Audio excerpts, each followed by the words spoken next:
Isn't it tough? Being a business means being a leader in an unknown path. You make critical decisions every day that involves other people, and you may face overwhelm. Even at your best, there's bound to be something that doesn't work out.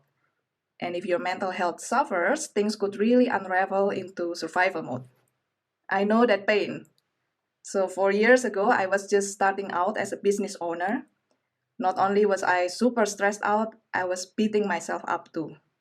So some weeks I felt almost okay, but then something didn't work out, a project fell through, and I was devastated over and over again. My business and my health were at risk, and I was afraid my depression would come back. So, how did I manage my depressive emotions and uplift my self talk and be confident in my business?